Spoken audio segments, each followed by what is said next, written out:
بلبل کا ترنم بھی نہ ہو، سبحان اللہ، چمن دہر میں کلیوں کا تبسم بھی نہ ہو نہ یہ پھول تو بلبل کا ترنم بھی نہ ہو، چمن دہر میں کلیوں کا تبسم بھی نہ ہو نہ یہ ساقی تو پھر میں بھی نہ ہو، خم بھی نہ ہو، بزم توحید بھی دنیا میں نہ ہو، تم بھی نہ ہو، خیمہ افلاک کا استادہ اسی نام سے ہے، نبض ہستی تپش آمادہ اسی نام سے ہے،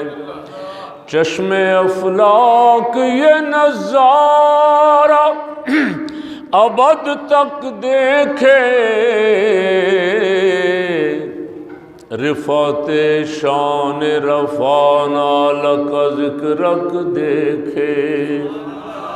اور قوت عشق سے ہر پست کو بالا کر دے، دہر میں اسم محمد صلی اللہ علیہ وسلم سے اجالا کر دے۔ اللہ تعالیٰ نے جو عشق حضور کا جو محبت ان کو عطا فرمائی تھی، اور اس کا کوئی ذرہ ہمیں بھی نصیب فرما دے۔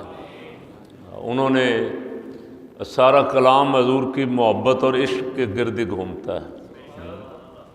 بارہا دفعہ آپ نے ان کے اشعار سنے ہیں، سنتے رہتے ہیں، الحمدللہ سنتے رہیں گے۔ اللہ ان کی قبر پہ کروڑوں رحمتیں نازل فرمائے۔ پورے عالم اسلام کا فکر کرنے والا، ملت کا درد مند شاعر، حکیم، حکمت والا، جس نے کوشش کی کہ یہ امت اٹھے اور حضور کی محبت اور عشق کو اتنا عام کرے کہ دنیا پہ غالب آ جائے۔